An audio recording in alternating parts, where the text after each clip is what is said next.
Good evening, guys, and welcome out to Revolution. So we are continuing looking at the Latin influence on the King James Version and the Textus Receptus. And so we are at issue number 42. Now, this is the fourth video I'm doing on this. So this is called, Did the Evil Latin Make Its Way into the Greek TR and English King James Version? And I've got evil Latin there in scare quotes. Because this is usually used by critical text people, even majority text people will talk about this and say, well, you know, it's just a Latin reading that's made its way into the Textus Receptus. It's a Latin reading that James White will say this all the time. Oh, they just went with the Latin. They really didn't know Greek that well. They knew Latin. And it's quite amazing to listen to people talk about this. But thankfully, Christopher Yetzer, who is a missionary in Italy, he's done a fantastic job at bringing out this information. And so I thought it warranted its own set of videos. And so this is part 4 on this series. So we're at number 42. And unless there's comments that come in straight away, I'm just going to start going through this. Now, there's a lot of reading in this. I'm downing my coffee as I go. I've had a really busy day, so I'm a little bit tired. But I've in the back of my mind, I'm thinking, I've just got to get through this information. And so hopefully we can finish this tonight. But if not, we'll just have to do another video. But let's just start going through it. Colossians 1:4. So this is an issue. And if you haven't followed the other videos, just to bring you up to speed, these are the claims of Scrivener. Now, what's my understanding of Scrivener? Well, Scrivener did a Textus Receptus edition, which is 99.99% Theodore Beza's work. And he did a few little sprinklings here and there. Some of them are okay because he was trying to basically produce the underlying text of the King James. The King James guys use Beza almost all the time. But there were a few tiny little places here and there where they did their own textual criticism. And so you couldn't just go to Beza and say, just go there. So Scrivener attempted to make that text 250 years after the 1611 was brought out. He did an okay job. There's a few places here and there which I don't agree with. But primarily it is Beza's text. And so he said there were 190 changes. I would say only about 10% of those are translatable. So probably about 20 differences between Beza's text and the 1611. When you go through this list, he also tagged on this whole list of places where he felt like the Textus Receptus went to the Latin or the King James guys went to the Latin. But when you go through and you examine these case by case, what you'll find is this is just simply misinformation. And, going to the Latin can sometimes mean that your Textus Receptus says it, all the previous Bible editions say it, and the Vulgate says it, and maybe the Syriac and maybe something else. So it's just another witness to it. And the Vulgate just says it as well. That doesn't mean they got it from the Vulgate. And so, anyway, we're going to start going through this. Colossians 1:4. The Textus Receptus reading says, tain agapein, tain eis pantas tus agius. The Vulgate has quam habites. The King James Version has which ye have. Okay, so usually the way it's written here is you have Scrivener's perspective and then an analysis and then a conclusion. Okay, so we're looking at Scrivener's perspective first. The Textus Receptus literally reads something like the love that toward all the saints. The Vulgate clarifies this ambiguity with quam habitus, which ye have, which ye have. The King James Version similarly reads, and of the love which ye have to all the saints, aligning with the Vulgate's edition. So that's what Scrivener, his perspective is, or the King James has followed the Latin here, okay? Almost all pre-King James Version English translations include a possessive adjective. Tyndale, the Great Bible, the Matthew's Bible, all reflect the same sense as the King James Version with the love which ye bear. The Bishop's Bible is the only exception, reading of the love which is to all saints, without a possessive adjective. Reina and Valera's Spanish, Diodati's Italian, and the Statenvertaling Dutch Bibles also add ye have. Beza's footnote mentions that Codex Claromontanus reads in exete eis pantas, which corresponds to the Vulgate reading. And this is also the reading found in the modern critical text. Notably, by 1638, in the printing of the King James Version that was worked on by two of the original translators, the added words were placed in italics as they remain today. Conclusion. The added words appear in some Greek manuscripts. So he's got footnote 94 there. We'll just go down to the bottom of the page, check that out. See the NA28 apparatus for more manuscripts which include it. So as well as the Vulgate. So it's in Greek manuscripts as well as the Vulgate. However, they were later italicized in the final KJV, known to have been put through the press with the help of two of the KJV translators. And so that's 95 footnote. David Norton, A Textual History of the King James Bible, Cambridge University Press, 2005, page 89. If anything, there may be some possibility that the testimony of the Greek witnesses with the Vulgate may have encouraged the reading, but it could also have been simply a contextual decision. So footnote 96, see this author's unpublished work on the italics of 1611, which we should read through that as well. But so his conclusion is it's in Greek manuscripts. So when they say, oh, it's brought in from the Latin, well, just because the Latin is in agreement with Greek manuscripts, it does not mean that they got it from the Latin. Now, sometimes you can see in the Latin that it has a certain reading, and if there are Greek manuscripts that reflect that reading, it does not mean that they got it from the Latin. But he says here, he even gives the benefit of the doubt and says, you know, if anything, there may be some possibility that the Greek witnesses, with the Vulgate may have encouraged a reading. But then he turns around and says, but it could also have been simply a contextual decision.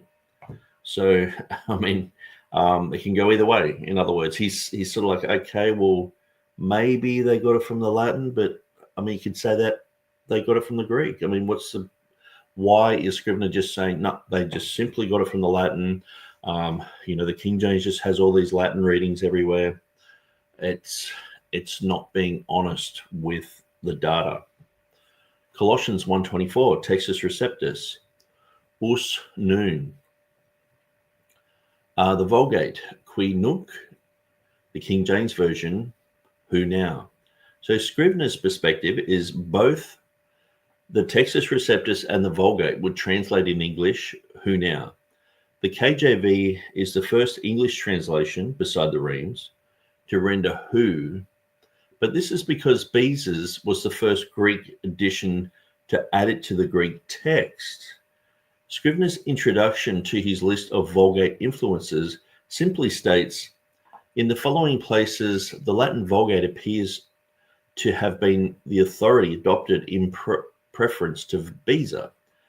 So that's in footnote 97, which says that, so that's FHA Scrivener, the New Testament in the original Greek according to the text followed in the authorized version, together with the variants adopted in the revised version, Cambridge University Press, 1881, page 655 to 656. So on the back of what would now be the blue-bound Textus Receptus edition, on the back of the original one of that came out in 1881, if you go to these pages, he has an appendix with that said in it.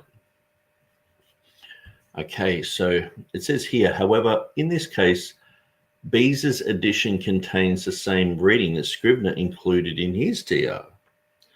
Beza's footnote explains, I restore this passage based on Codex Claromontanus, which is an old manuscript. Most people think it's, I think, late 5th century, and the Old Latin interpreter, so that the sense is not disjointed. So conclusion, this appears to be an oversight by Scrivener. The Scrivener is making errors, and this is what I've found in examining the works of Scrivener. You have to come to the conclusion that Scrivener oftentimes makes blunders and errors. He is slipping over himself, and so he doesn't really even have his own perspective there. He's just like, this is just a mistake. So clearly you have the reading in Theodore Beza's 1598, and the King James follows that, but Scrivener is saying, oh, no, it's following the Latin. But then he has it in his own Greek Textus Receptus edition. So I think what's happened is he's done his work on his 1881 Greek text. He had this Latin list that was growing throughout the years. Sometimes Westcott would put a few little things here and there, and this article goes into this. So this is Christopher Yetzer. If you go to Academia and type in Christopher Yetzer, you'll get this article. It's free and it's downloadable. And so basically, where was I going with that?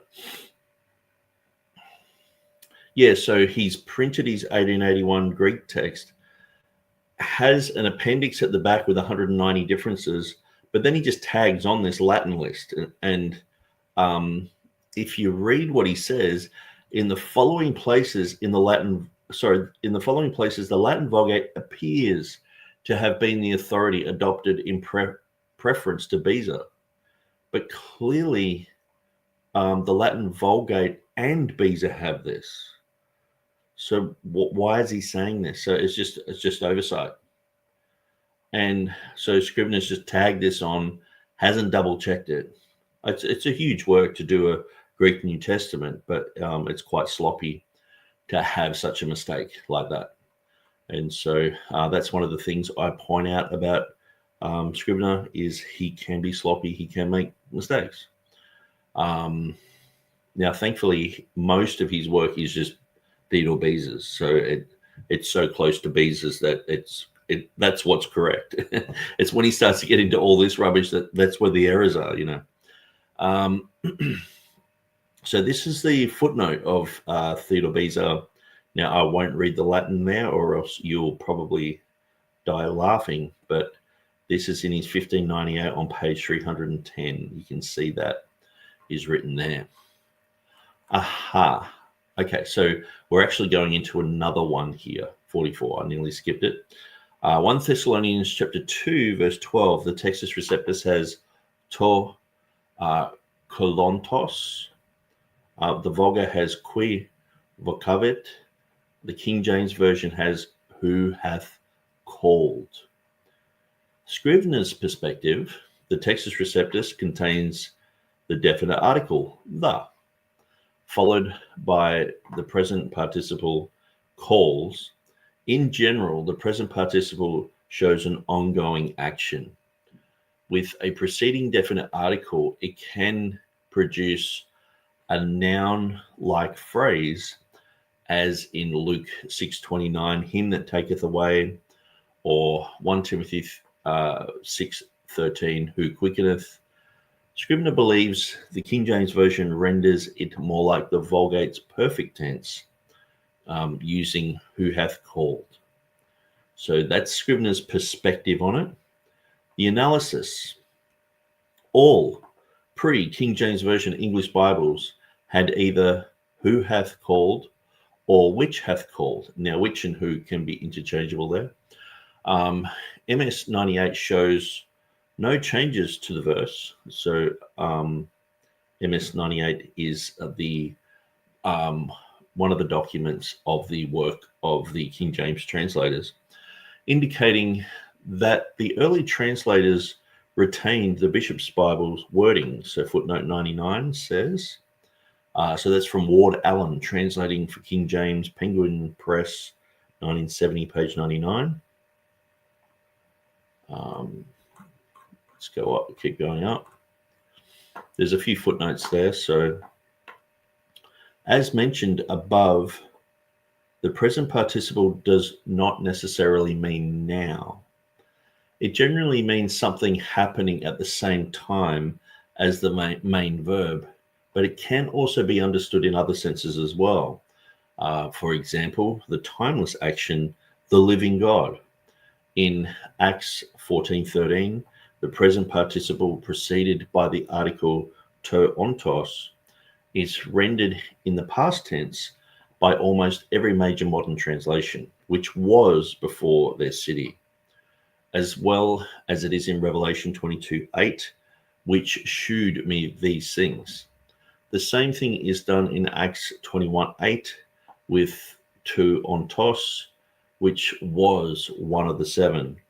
In Revelation 16:9, the phrase to ekontos, which hath power, is the present in the King James Version and the NET and the ESV and the HCSB, Holman Christian Standard Bible. Translated in the past, who had power over these plagues. In Matthew 21:12, tun polon ton tas peri steras is translated in the past in the NLV, the NKJV, and the ESV. Those who sold, and in the present in the NET, NIV, and CSB, those selling.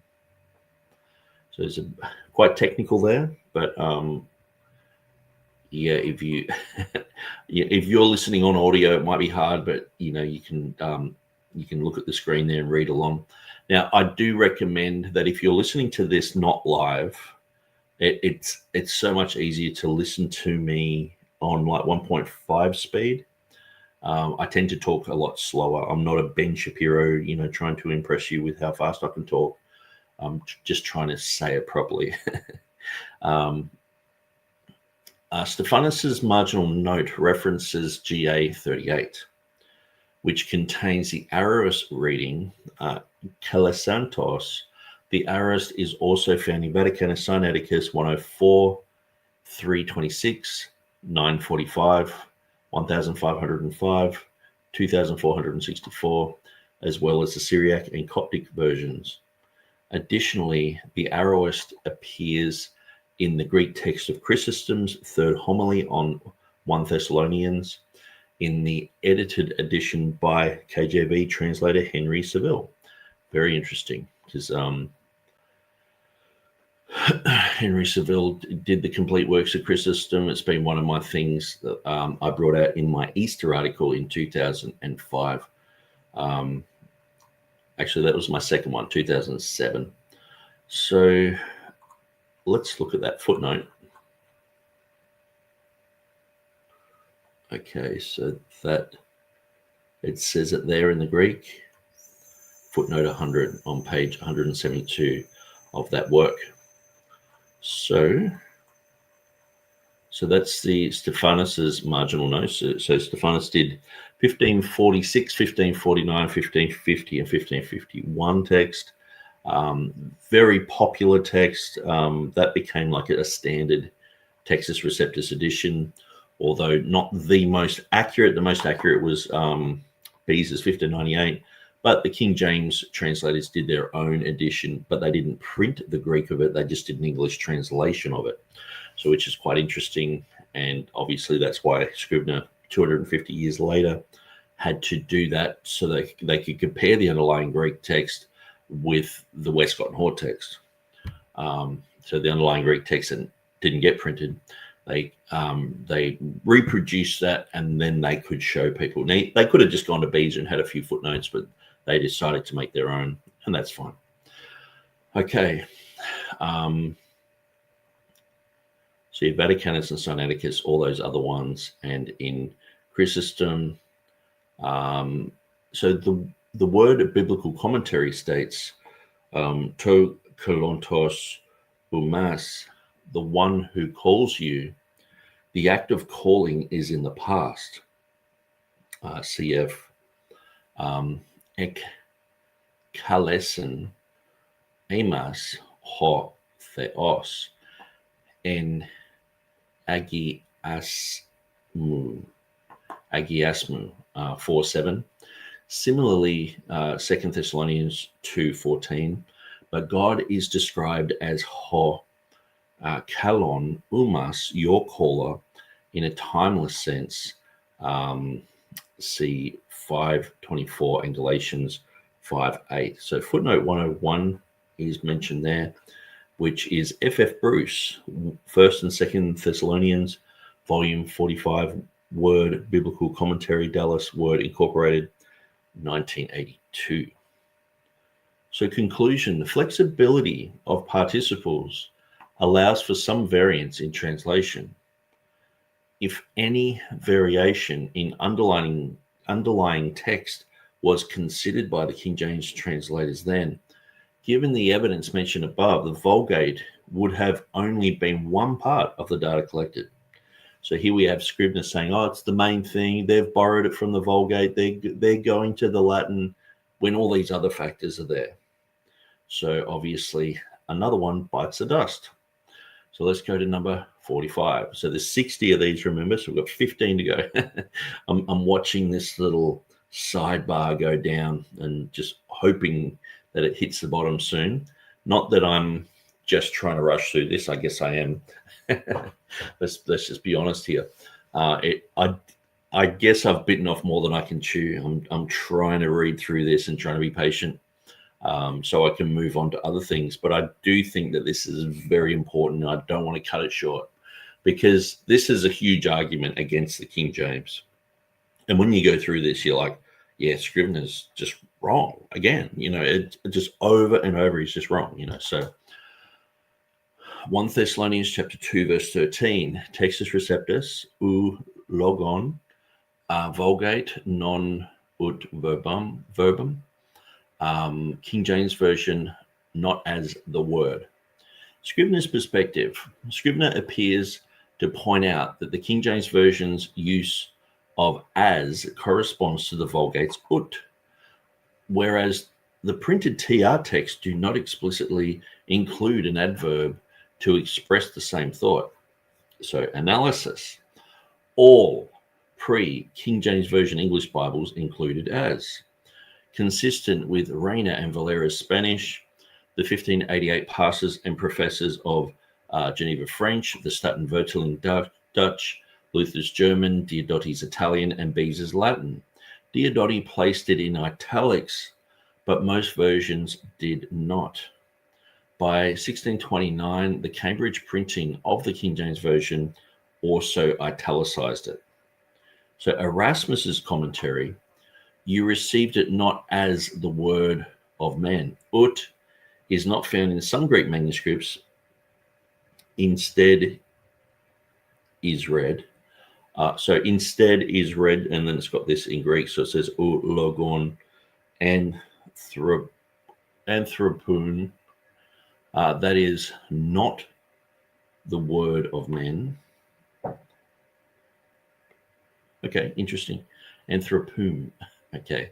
The manuscripts, though, do vary somewhat here, and it appears from the Greek scholia that os is not added as an adverb in the first part, but rather as you received the word of God.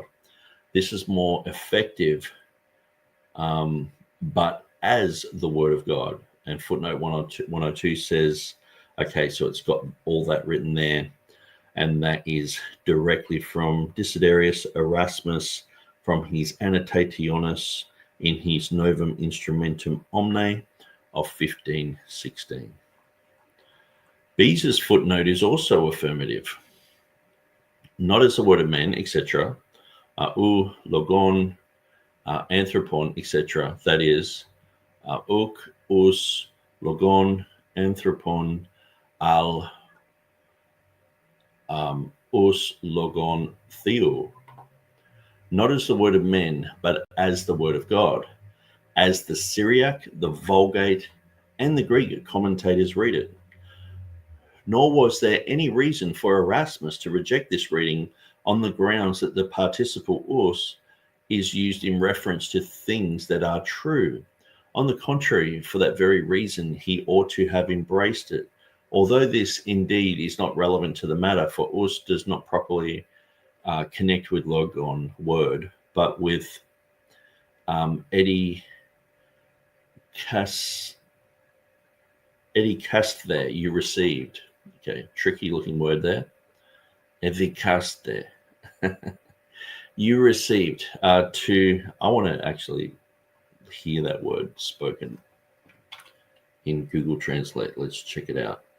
Translate, detect language, Greek.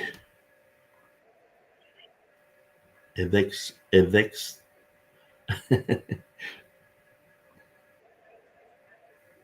Evexus there. So it's like Texas. Evexus there. Evexus there. Evexus there. You received. Very cool. To signify that the Thessalonians received the apostolic teaching as was fitting for them to receive a doctrine they were persuaded was not from men, that is, not originating from men as its authors, but from God himself, who was speaking through the apostles, as indeed it was from God, as the matter itself proves. However, even if us is not added, this construction of apposition is to be explained in the same way as we have discussed in Luke 1:41. And so footnote 103. So basically that's the whole thing of Theodore Beza's written out there. Okay. So that's in his 1598 edition on page 327. So as we can see here, we have Chrysostom written here, Erasmus, Stephanus, but then when we look at Theodore Beza, he has this uk, us, and then he has another one, us, here as well. So you can tell it's that us is not appearing here, and these two words here are not appearing here either on these. So Scrivener, Scrivener does not include them. That's quite interesting. Okay. So the NA28 does not include them either. Okay. Interesting. So conclusion. Beza's text includes the reading Scrivener accused the King James Version translators of adopting from the Vulgate. So all he had to do was look at Beza's text, and it's in his Greek. Scrivener's stated approach in compiling his Greek New Testament was to align the 1611 King James Version wherever it matched previously printed Greek texts. Footnote 108 is FHA Scrivener's 1881 edition. So all these other footnotes are basically showing you where it's like, you know, Erasmus's text, Beza's text, etc. However, in this case, the 1611 King James Version aligns with Beza, yet Scrivener does not incorporate the reading into his own text.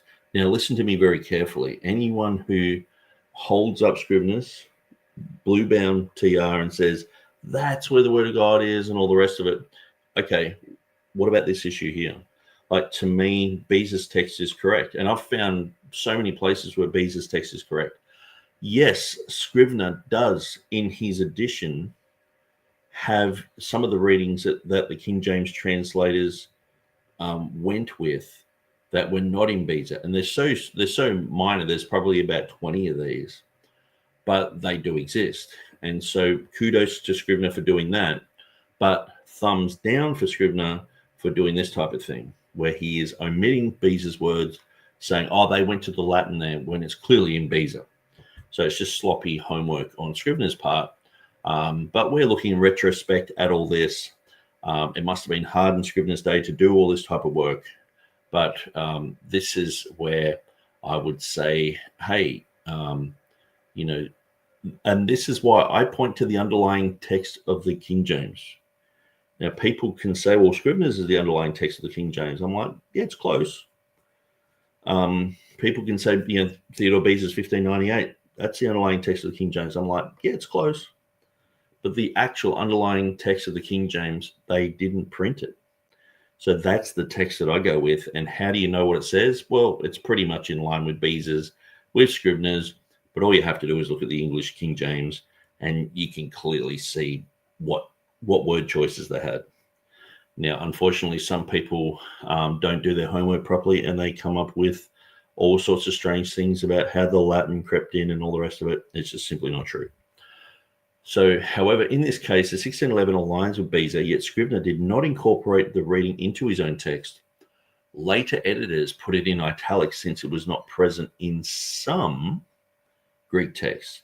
So that's where, say, like the Blaney edition, a lot of the italics are actually from the 1550.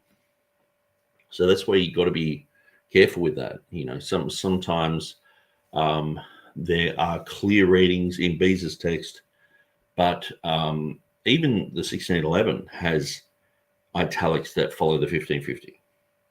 So that's probably why Blaney did what he did. So sometimes you got to understand, you just go to the 1598 of Theodore Beza, and you basically have 99.99% of that text has been followed by the King James translators. And so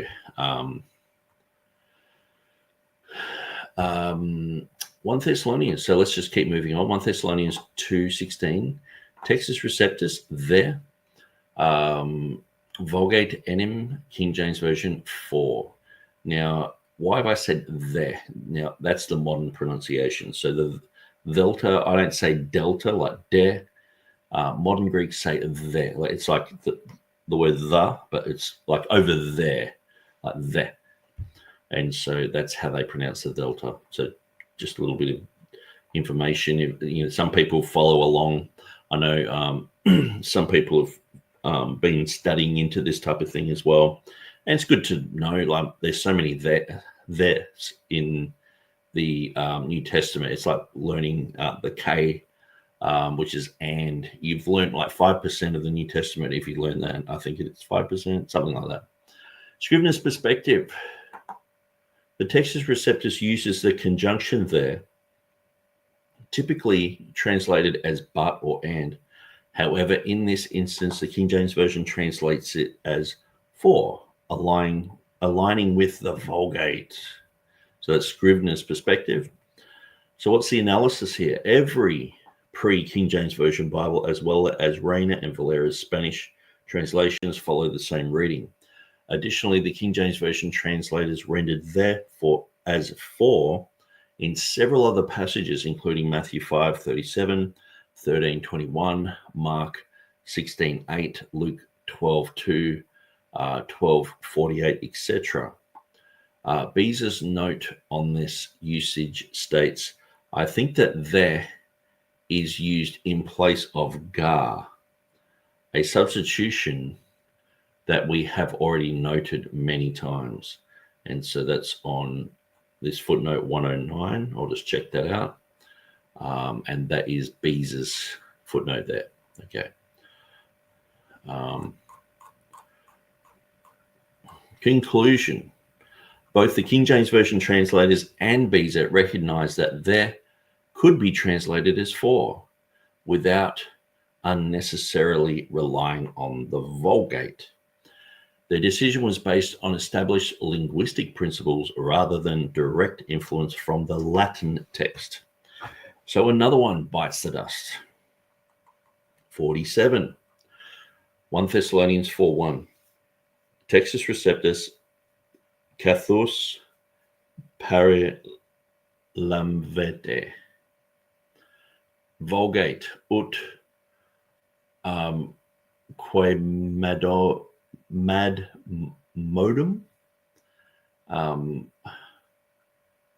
ac capistis. Okay, now I want to put both the Greek and the Latin into Google because why not? Detect language. Kathos paralabete. As you received. Kathos paralabete. Okay, now the Latin. If I keep doing this, maybe I'll get good. Latin, here we go.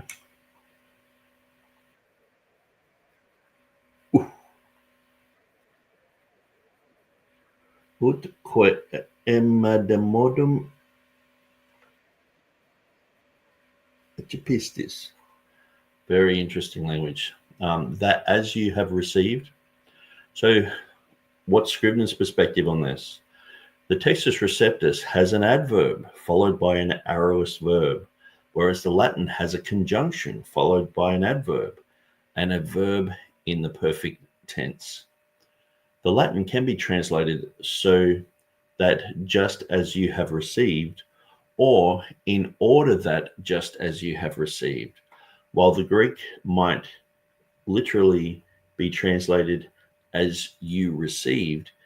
Instead, Scrivener may be suggesting that the that in the KJV corresponds to the ut in the Vulgate. So what's the analysis? All pre-King James Version English Bibles included that. Additionally, the 1588 pastors and professors of Geneva French, Reina and Valera's Spanish, and Diodati's Italian translations all convey a similar sense to the King James Version. Erasmus apparently saw little distinction between this word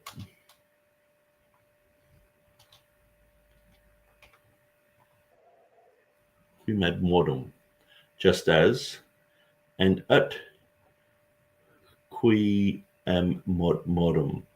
Okay, so it's got the ut there. So just as, or that just as, stating that ut is redundant. Okay, so that's on footnote 110, and so that's got his 1516 edition there.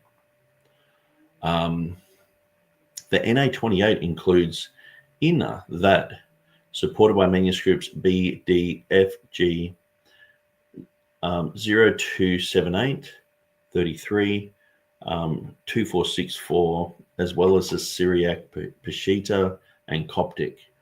Given that so is modernly in italics in the King James Version, it is possible that the that served to fulfill the role of inner. Conclusion. The King James translators followed the same reading as all prior English Bibles. A more literal rendering of the Textus Receptus would be somewhat awkward, just as you receive from us how you ought to walk and please God, that you should abound more.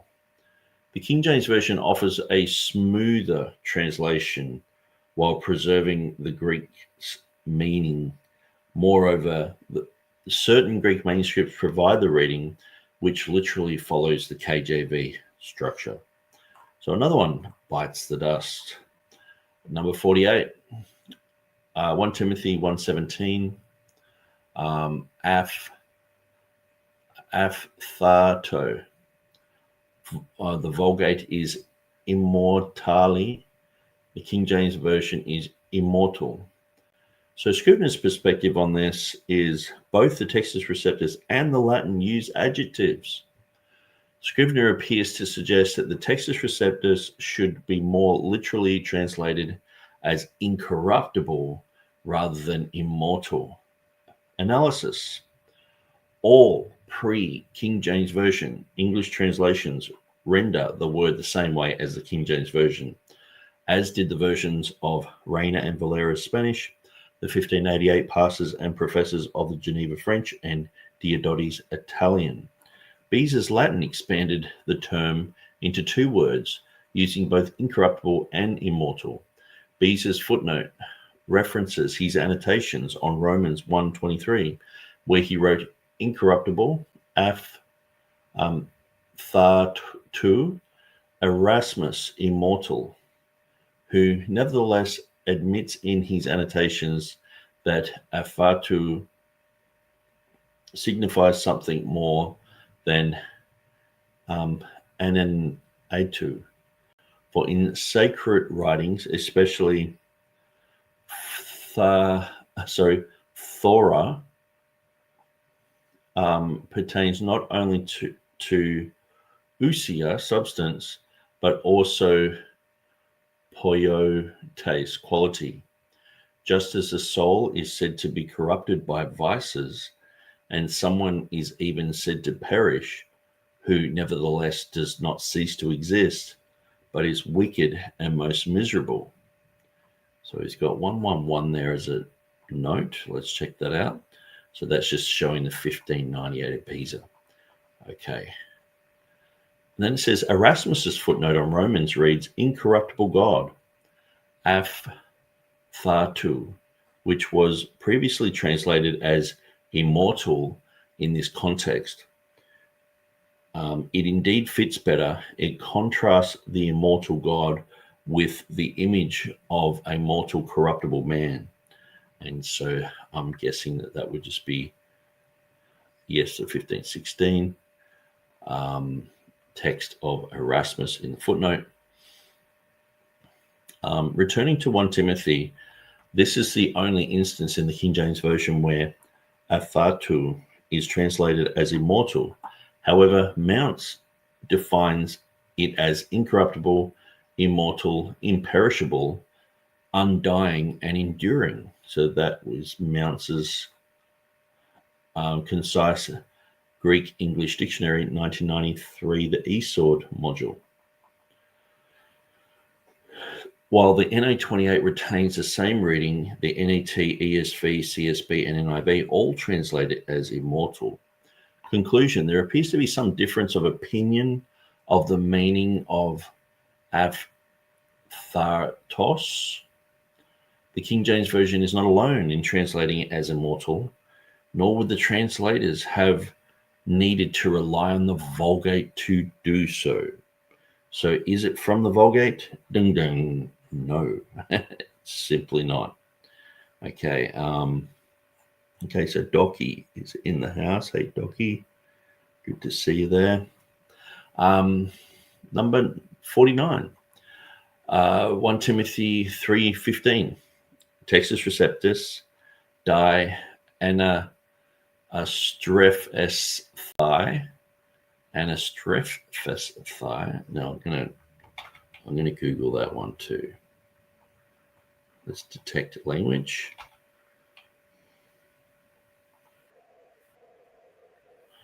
The anastrephes there.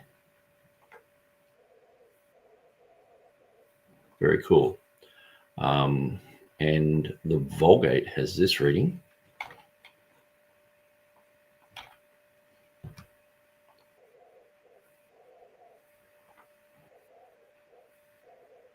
Apportite conversari. And the King James Version has thou oughtest to behave thyself. Scrivener's perspective, a literal translation of the Textus Receptus might be that thou may know how it is necessary to behave thyself in the house of God. A literal reading of the Vulgate could be that thou may know how it is necessary for thee to conduct thyself in the house of God. The King James Version reads that thou mayest know how thou oughtest to behave thyself in the house of God. Scrivener may be highlighting the simple addition of thou before oughtest, or suggesting that the entire idea of this applying specifically to Timothy, thou oughtest to behave thyself, comes from the Vulgate. Many modern translations render this in the third person, such as how it is necessary to conduct oneself, how one ought to behave, or how people ought to conduct themselves. There, the Greek verb there is impersonal and means needs or is necessary. It is always paired with an infinitive. As seen in this verse, it is necessary to behave. The verb itself does not inherently indicate plurality or specific subject. Consider these examples. Luke 2:49, the Textus Receptus reads, is necessary there to be I, which is translated in a wide range of translations as I must be, I must there be. Acts 27:24, the Textus Receptus reads, thou is necessary thee to stand before. This is regularly translated as you must thee stand before. Luke 12:12. The Textus Receptus is necessarily thee to be saying, which is regularly translated as you must thee say. Okay, so I've said staying there instead of saying, so sorry about that. This is quite technical. Having the Greek word just in the middle of these sentences here, it can be a little bit strange, but I think that was, oh no, we've got three more down here. In each of these cases, an accusative personal pronoun appears in the verse, even if not directly linked with the impersonal verb. 2 Thessalonians 3:7 offers another comparison. The Textus Receptus would read, yourselves ye know how is necessary thee to follow us, which is fairly consistently translated as you yourselves know how you ought there to follow us. In this case, the impersonal verb is applied back to the tense of the main verb. In the comparison below, there and its infinitive are in bold, and the preceding perfect tense verb is underlined, and the prepositional phrase is crossed out to see more clearly the similarity. And so I won't read that sentence in Greek, but you can see that there. This is 1 Timothy 3:15 and 2 Thessalonians 3:7. And so it has it in Greek there. And then you can see the underlined and crossed out here in English, that thou mayest know how thou oughtest to behave thyself in the house of God. Compared to 2 Thessalonians 3:7, for yourselves know how ye ought to follow us. From these examples, it is clear that the and its infinitive are flexible, applying to whatever the context requires. Analysis: all pre-King James Version English Bibles included thou, tying back to Ides. Calvin wrote, how thou oughtest to conduct thyself. By this mode of expression, he commends the weight and dignity of the office, because pastors may be regarded as stewards to whom God has committed the charge of governing his house. If any person has the superintendence of a large house, he labors night and day with earnest solicitude that nothing may go wrong through his neglect or ignorance or carelessness. If only for men this is done, how much more should it be done for God? Footnote 114 is John Calvin's The Complete Commentary Esword module. Conclusion: given the context of the King James Version's given the context The King James Version's translation is appropriate. Many reformers understood and accepted this rendering, emphasizing its pastoral significance. Okay, so another one bites the dust. We have 10 to go.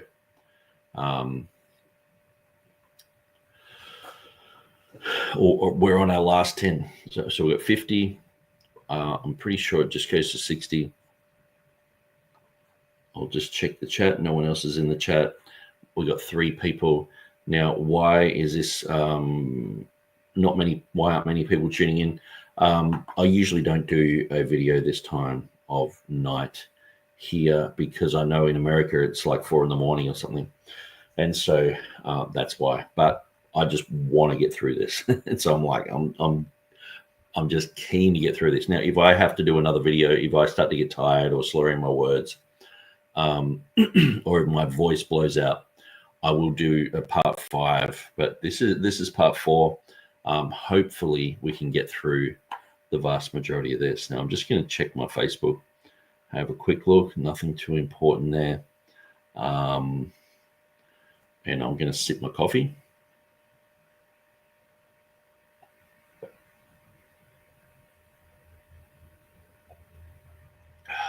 That's great. Okay, let's continue. Number 50. 1 Timothy 4:15, the Textus Receptus, Panera e N Passin.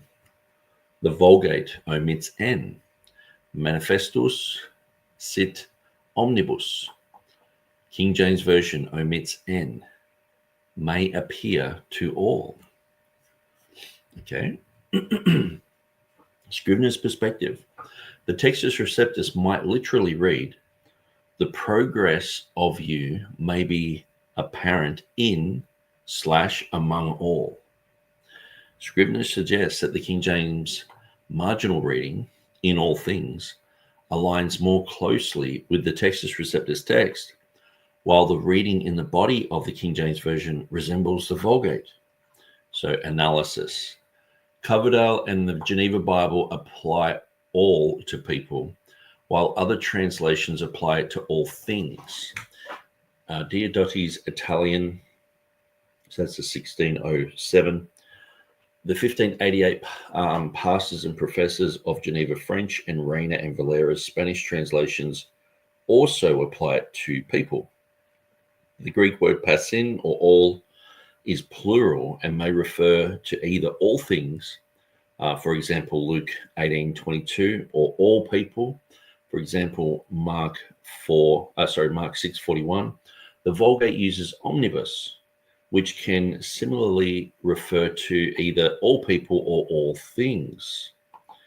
As seen in its usage in Genesis 6, Beza commented, the Vulgate and Erasmus render it as in all, in omnibus, which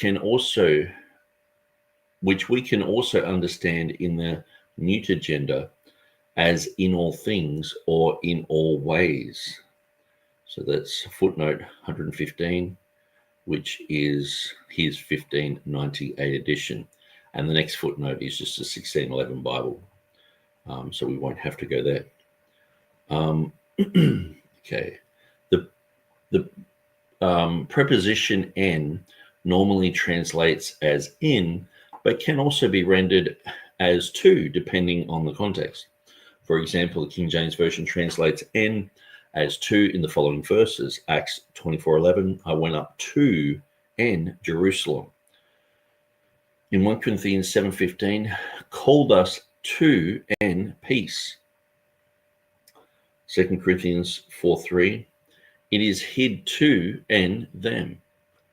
2 Corinthians 8:7, in your love to en us. Colossians 1:23, was preached to en every creature, etc. In each of these examples, the Vulgate uses the Latin word in, but the more natural English is to. Many modern versions follow this approach as well. It is also important to note that the King James Version marginal note does not say Greek in all things, Therefore, the marginal note is not contrasting a variant textual reading in the body with a more literal one in the margin. Rather, the note presents an alternative translation of the same Greek phrase. Additionally, the NA28 omits N from the text, as some manuscripts lack it. So just before, I'll read the conclusion and then I'll just jump back to this bit. Conclusion: the King James Version's rendering is a valid English translation of the Greek. The marginal note offers another legitimate way of understanding the same phrase without implying any departure from the Greek. Now, what I've discovered is oftentimes the alternative reading in a margin is not so much an alternative reading, but it is a segue to get people from the Tyndale, from the Geneva, from the bishops over to the King James text. So some people are reading through saying, oh, it should read this way with a simplistic understanding of Greek. They knew that the King James translators were experts and what they would translate would be accurate and true. So oftentimes they would put a marginal note to let people know that that's probably the conclusion that most people are coming to. But when you put it in context, when you evaluate all the other information, this is what it should read. And so, and oftentimes that was expressed in earlier translations as well. And so sometimes too, it can go back to say like the Douay Reams or something like that. So here, at the beginning of this, Coverdale and the Geneva Bible apply all to people. So it's not all English Bibles say this. So that's why they've got a footnote there to sort this issue out. Because someone might have a Coverdale, that's what they've grown up with, and then they're getting a King James, and then they're reading along going, oh, okay, it reads this, or they've got a Bishops with a different reading. So the marginal notes were faith-producing marginal notes, not doubt-producing ones like the modern versions have. So another one bites the dust, number 51. 2 Timothy 1:18, Textus Receptus,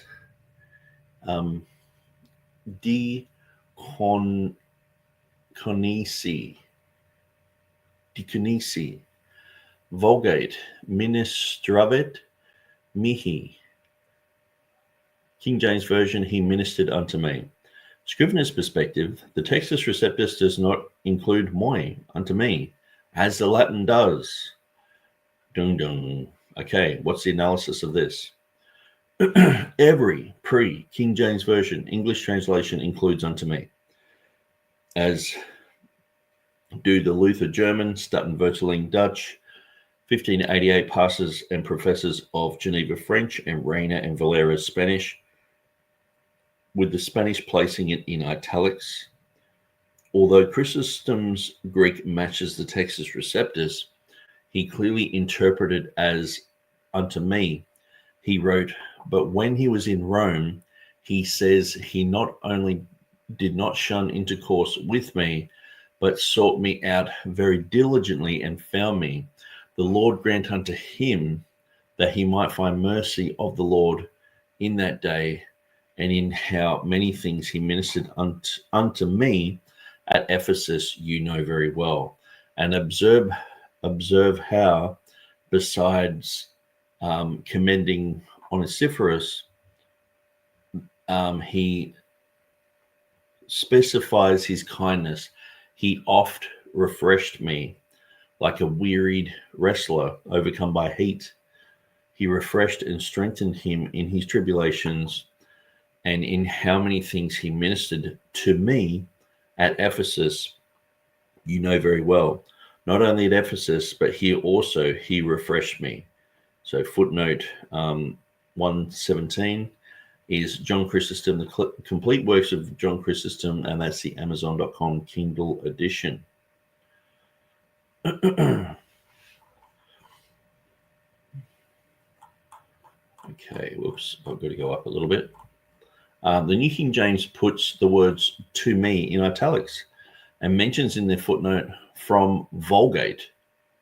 So they're following Scrivener's, it's from the Vulgate, and I often hear people say this, and I just cringe when I hear this. It's like, and oftentimes these people are claiming to know Greek. They're claiming to know it fluently. but they can't tell whether it's coming from outside from Latin, or if you can translate that way in Greek. And usually they'll just read a footnote like this and go, no, it's from the Vulgate. And it says a few Greek manuscripts. So that's footnote 118, which is Bible Gateway, New King James Version on that verse. According to the NA28 apparatus, Moi is found in manuscripts 104, 365, the Clementine Vulgate, the Old Latin, and the Syriac. The Biblorum, with that whole big Latin name, notes some manuscripts. Actually, I should read it. The Biblorum Sacrorum Latinae Versiones Antiquae notes some manuscripts include Moi. So that's footnote 119, which is that same big word, big name there, sorry, volume 3, and that's in 1743. Okay. The net recognizes the absence of Moi in the Greek, but interprets the text as implying it, similar to the King James Version. The NIV also follows this interpretation. So the conclusion, as in other instances, the King James translators did not always italicize words when they believed the context strongly implied them. In this case, unto me is forcefully suggested by the context and is supported by several translations and some Greek manuscripts. Therefore, the King James Version rendering is reasonable and faithful to the sense of the passage. So very good. Another one bites the dust. Okay, 52. James 3:14, Textus Receptus, T cardia umon. Vulgate, Cordibus vestris. King James Version, your hearts. Scrivener's perspective, the King James Version renders heart in the plural, similar to the Vulgate, while the Textus Receptus has it in the singular. Usually Scrivener always fails when he's going singular and plural with these issues. Analysis. Most pre-King James Version English Bibles use the plural form, except for the Great Bible and the Bishop's Bible, which use the singular. Reina and Valera's Spanish and the 1588 pastors and professors of Geneva French translations also use the plural, while Diodati's Italian and the Statenvertaling Dutch use the singular. Modern versions like the ESV, NET, and NIV use the plural as well. Conclusion, this follows a similar pattern to the argument in 37. Okay, 36. Quickly go to 36 here.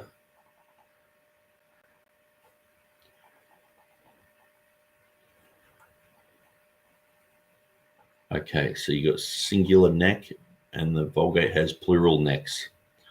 But in the context, I'm pretty sure it's the context that makes it plural.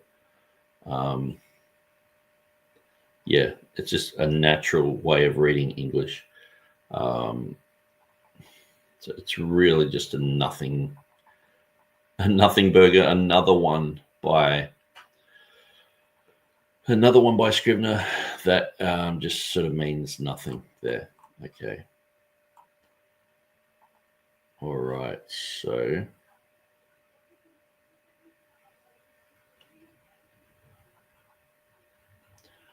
another one bites the dust. 1 Peter chapter 2, verse 13. Textus Receptus, Vulgate omitted, and King James Version omitted. Oh no, what do we do? Scrivener's perspective. The Textus Receptus has a conjunction that would start the verse with accordingly, thereupon, then, now, certainly. So footnote 120, Spiros Zodhiates, the Complete Word Study Dictionary, 1993 East Sword module, which is this big monster here. I highly recommend, if you haven't got it, it's a good word study dictionary.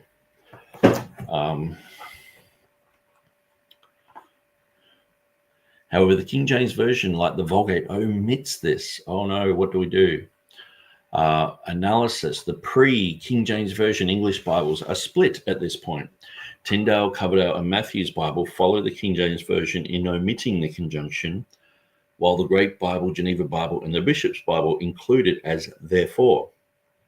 Reina and Valera's Spanish, Diodati's Italian, and the Statenvertaling Dutch, and the 1588 pastors and professors of Geneva French translations use a word equivalent to therefore in their respective languages. MS 98 shows that the early translators were content to follow the Bishop's Bible reading, footnote 121, and that's Ward Allen translating the New Testament epistles 1604 to 1611, Vanderbilt University Press, 1977, page 267. Boyce's note discusses the term supreme, but it does not mention the opening conjunction. So it's footnote 122, which is Ward Allen translating for King James, 1970, page 91. The NA28 omits the conjunction, but notes its insertion in some manuscripts in the apparatus. The Greek conjunction un is not always translated by the King James Version or by other versions. For example, Luke 3:18, 21:7, John 8:38, 9:25, and 12:2, etc. For instance, in John 9:12, only two pre-King James Version translations, those following the Vulgate, retained a conjunction because the Vulgate used oftem or utem or often, similar to the Greek un.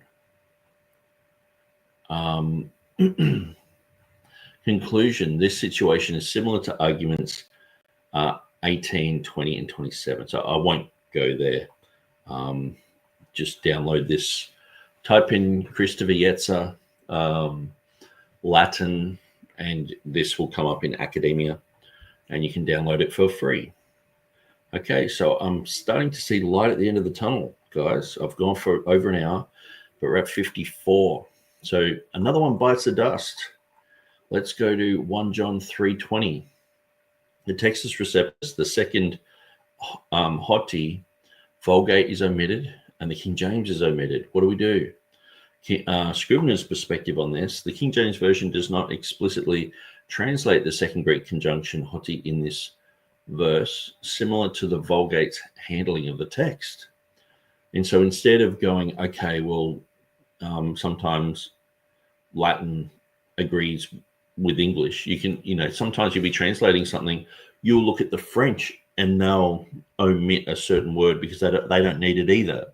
Because basically Latin, Romance languages all come from Latin, but a lot of English comes from Latin as well. And so anyway, analysis: all pre-King James Version English Bibles omit the second hoti.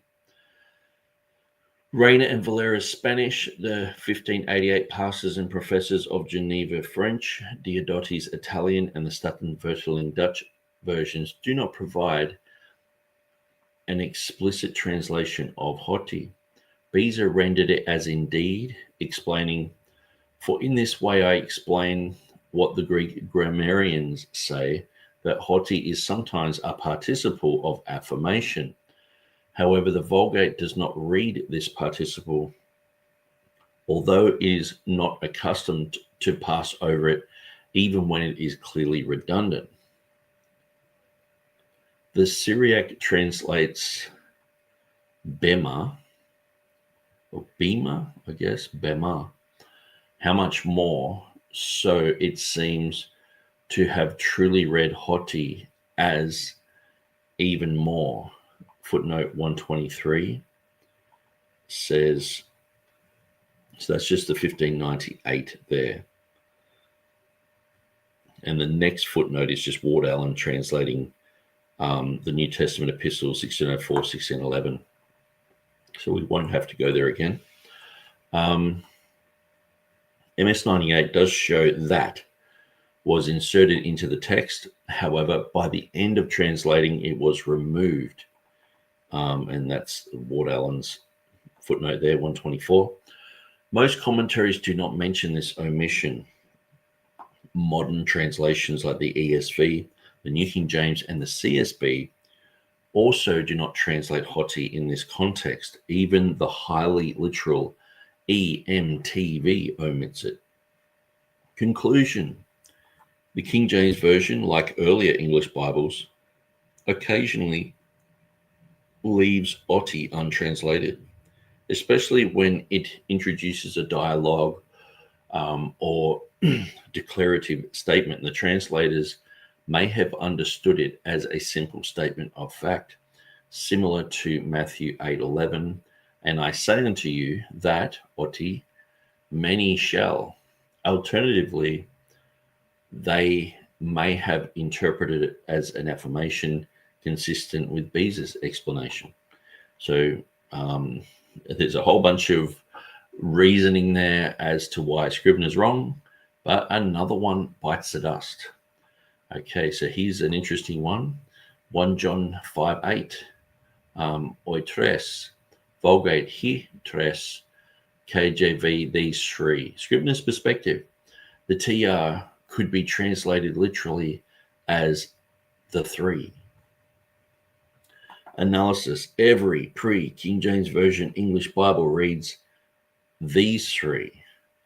Diodati's Italian, Reina and Valera Spanish, the 1588 pastors and professors of Geneva French, and the Statenvertaling Dutch also render it as these three.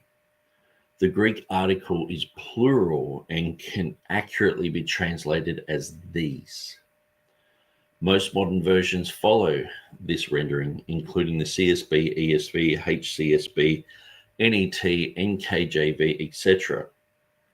The King James Version also adds these in other places where the Vulgate does not, such as Luke 13:7, these 3 years.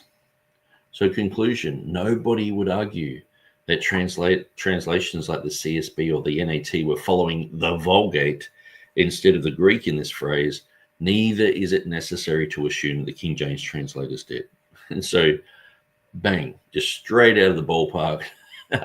Another one bites the dust. 2 John chapter 1 verse 3 has estai, Vulgate has sit, King James has be. Okay. Scrivener's perspective, the King James Version uses a present tense verb similar to the Vulgate instead of the future tense found in the Textus Receptus. What do we do here? Analysis. The Great Bible is the only pre-King James Version English Bible which translates the verb in the future tense. Reina and Valera's Spanish, Diodati's Italian, and the Statenvertaling Dutch, and the 1588 pastors and professors of Geneva French align with the King James Version's present tense rendering. Beza noted, may it be with you, estai meth umon. The old interpreter seems to have read esto, which is more fitting in Paul's salutations. It is customary to omit it according to common usage. Thus, perhaps it was noted in the margin of a manuscript and later crept into the main text, as well as the preceding verse, estu, may have been written as estai. However, among the Hebrews, the future tense is often used in place of the present imperative, as is evident from the precepts of the law. But in the Greek scholia, instead of meth umon, with you, it is written meth emon, with us, making it a repetition of the closing thought of the previous sentence, as if one was saying, grace, I say, will be with us, etc. Nevertheless, it is preferable to retain the received ancient Latin translation, even though the Greek manuscripts with great unanimity read estai. So that's footnote 125, which would be his 1598 text down here, which it is. Given that Beza did not change his Greek text, his intention was that it was preferable in translation to render it as the Vulgate did. King James Version translator John Boyce commented, "Estai, it will be," for example, "estu," be. Moreover, it is not a bad guess that these words have been carried over to this place from the verse above, so that the true reading is charis, grace, elos, mercy, etc. These words having been omitted, estai meth umon, will be with you. Footnote 126, which is in Ward Allen's translating for King James in 1970, page 97. Conclusion. Both Beza and Boyce question the literal reading of the Textus Receptus here, but saw a possibility of the future tense carrying a present tense. Beza suggested a similarity in how Hebrew at times uses a future tense verb for a present imperative. For instance, in Deuteronomy 6:5, "Thou shalt love the Lord thy God with all thine heart," is translated with the future tense Greek in both the Septuagint and the New Testament. However, the context is clearly not a future promise or hope of some future obedience, but a present demand. The context of that passage, as well as Jesus's words, make it clear. The first of all commandments is, so the NET translates Deuteronomy 6:5 with the present imperative, "You must love the Lord your God with your whole mind." And Mark 12:30 with the same, "Love the Lord your God with all your heart." The note in Mark says, Greek, you will love. The future indicative is used here with imperatival force. Footnote 127. So that is the NET notes mention this in 4 passages: Matthew 22:37, Mark 12:30, Luke 1:60, Luke 10:27. So it's New English Translation Notes, Biblical Studies Press, 1996 eSword module.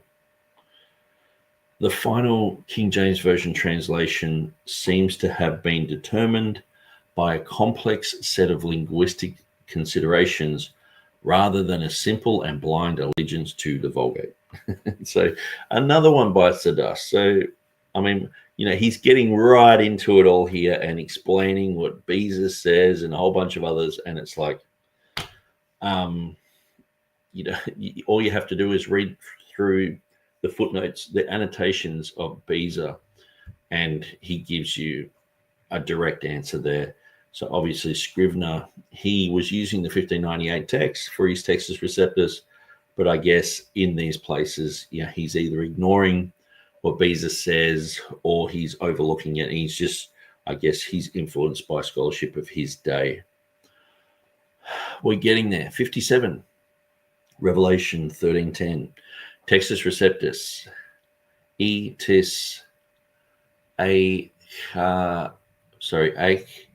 malusian sunage ace malusian upagai. That's a good try. You must give me a gold star for trying. But let's throw it into Google.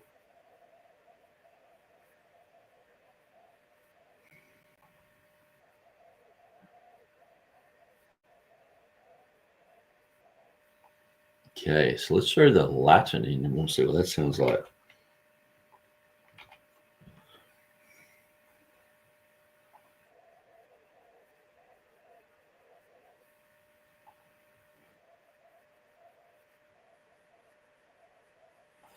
Well, King James Version, he that leadeth into captivity shall go into captivity.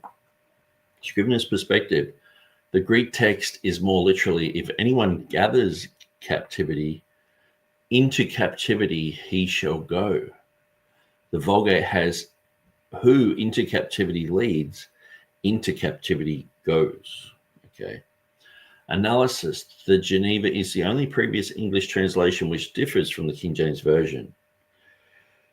The Italian editions by Brucchioli and Theophilo have the King James Version reading, while Rustici and Diodotti have if anyone. The Statenvertaling Dutch, Luther's German, and the 1588 pastors and professors of the Geneva French Bible followed the more literal Greek, while the Reina and Valera Spanish read more like the King James Version. Boyce's notes only read into captivity, etc., and it says, see Matthew 26:52. And then it has leads or gathers. So I'm guessing, I'll just look at this, what this footnote is, whether he's reading Beza or, no, Albert Barnes. Okay. So he's reading Albert Barnes. Leads or gathers. The context is in regards to the beast and his rule. Albert Barnes explains both the general statement and verse is making and the explicit one. Albert Barnes explains both the general statement, the verse is making, and the explicit one. The general truth is that people will, in the course of things, be dealt with according to their character and their treatment of others. That nations categorized by war and conquest will be subject to the evils of war and conquest, or that they may expect to share the same lot they have brought on others. The particular idea here is that it would be a characteristic of the power here referred to that it would lead others into captivity. This would be followed if it was the characteristic of this power to invade other countries and to make their inhabitants prisoners of war. If it made slaves of other people, if it set up an unjust dominion over other people, or if it was distinguished from persecuting and imprisoning the innocent for depriving the nations of liberty. So that is Albert Barnes' Notes on the Bible, 1847 to 85. So the next one is just Spirus Zodhiates, and then it's got Beza's 1598. And then the rest of them are quite interesting, so I'll jump onto them. But so according to the Complete Word Study Dictionary, synagogue is derived from with, soon, and lead, ago. So that's the Spirus Zodhiates Greek dictionary. Together they form with leading, or gather together, or assemble. And so you can see the synagogue type of reading there. Beza mentioned in his footnote, perhaps the preposition ice is missing unless we prefer to interpret captivity in the Hebrew manner as referring to captives themselves being led away in groups, which is clarified by the preposition soon, with, together. And that's footnote 131. So that's Theodore Beza's 1598. The 1568 Lexicon Greco Latinum gives congreggo, together, assemble, colligo, gather, collect, conduco, lead, conduct, as proper translations of synagogue. So that's 132 footnote. which is Lexicon Greco-Latinum Jean Crespin, 1568. I'm pretty sure Jean Crespin. No, I'm thinking of someone else. Okay, no, that's fine. Let's continue. The 1586 Diction Arum Decum Lingarum, under the Latin word adduco, which was described in English as to lead or to bring to, is mentioned sometimes gather synago, and that's footnote 133, which is Calipio, Ambrogio Calipio in 1586. Very interesting.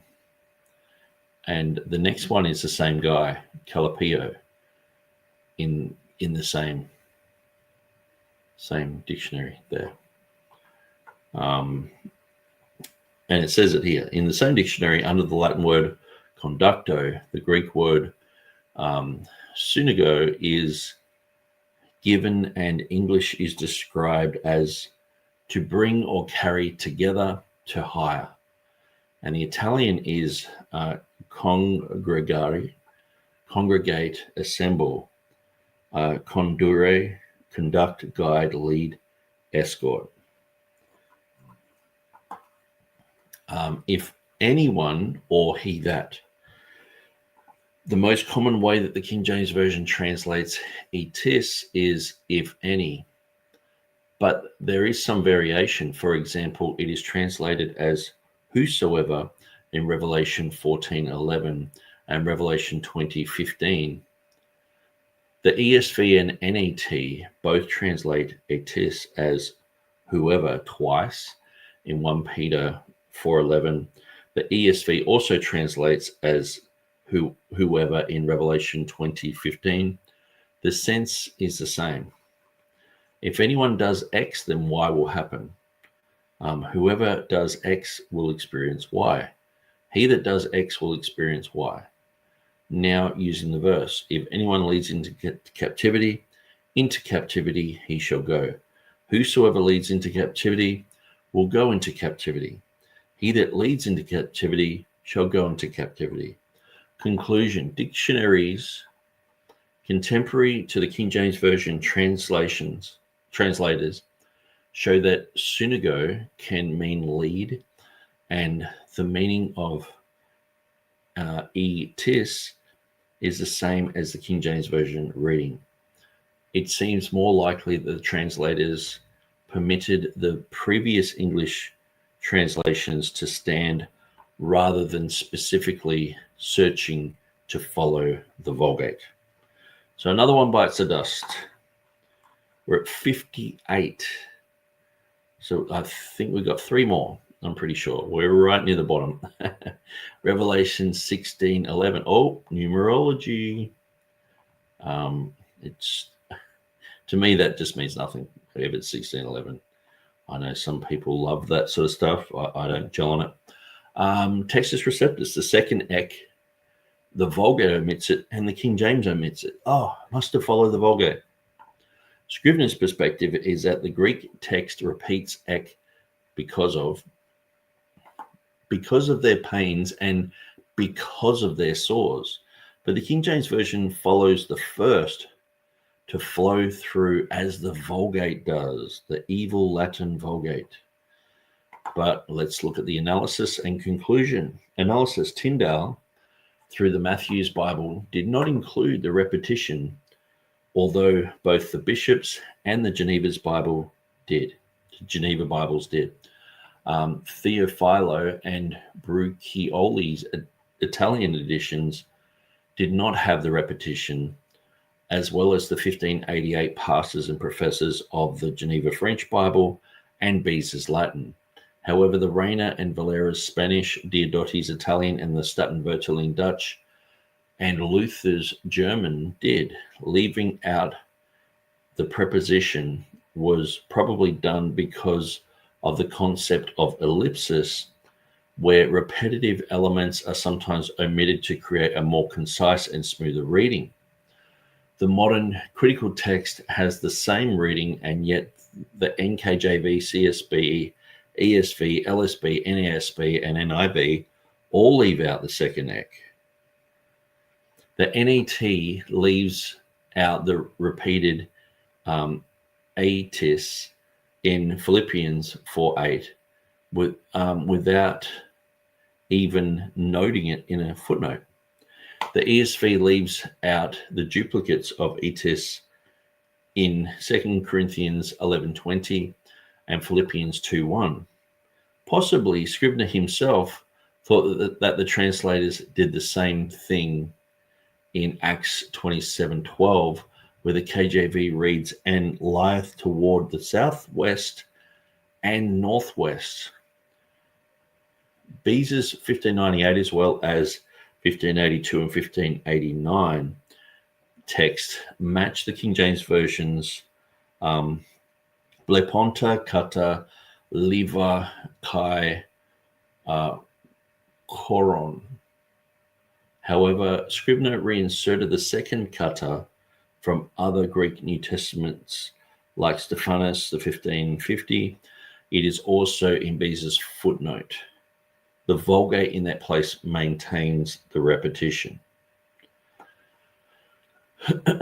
Okay, so I guess when he's talking about that one, anyway, I'll just keep going. Conclusion: not duplicating a repetitive element does not require following the Vulgate. Why would anyone claim that the CSB abandoned their underlying Greek text here in order to follow the King James Bible? And so that's the thing. Sometimes that's just part of translation. Now, sometimes the King James does have like a conjunction. It might have a list of the 12 apostles, and it will say Peter and Andrew and John, and it has "and" there, 11 times or whatever. But you could just go Peter, comma, Andrew, comma, John, comma, and then usually the last one has "and," Judas or whatever. And so you don't, that's actually not omitting the "ands." Now, I know some people are sticklers for all those things. I was doing that in the KJV 2023 edition, but I had to be very careful. But sometimes in the book of Revelation, it might have a whole list of things, and the "and" there, it almost seems redundant in English to have that in our style, in the modern style today. We wouldn't have that many "ands" or "k's" there. So anyway, another one bites the dust. We've got two more. So hold on to your seats. This is the most exciting thing that's ever happened. Revelation 17:9, the Textus Receptus, or there, Vulgate, Hick, King James Version, and here. So Scrivener's perspective is the King James Version adds "and" before "here" as the Vulgate does. But the Greek text does not have the conjunction present. Analysis. I'm going to sip my coffee. We've got two more to go, so I need some caffeine.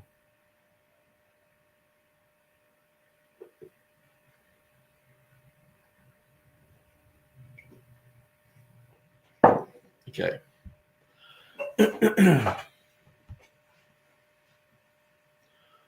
The "and" is in every pre-King James Version English Bible except for the Geneva Bible. It is in Luther, but not in the standard Spanish, Italian, French, or Dutch Bibles translated from Greek. At times, the King James Version translators added an introductory "and," excuse me, my coffee burp there, and to help the flow of English. We see this in places like Mark 16:10, Luke 2:2, Acts 20:20, 2 Corinthians 12:21, Colossians 2:15, 1 Thessalonians 5:13, and 1 John 5:19. All of those are currently in italics in the Pure Cambridge edition, but are not differentiated in the 1611. Only one of those was in the Vulgate, Colossians 2:15.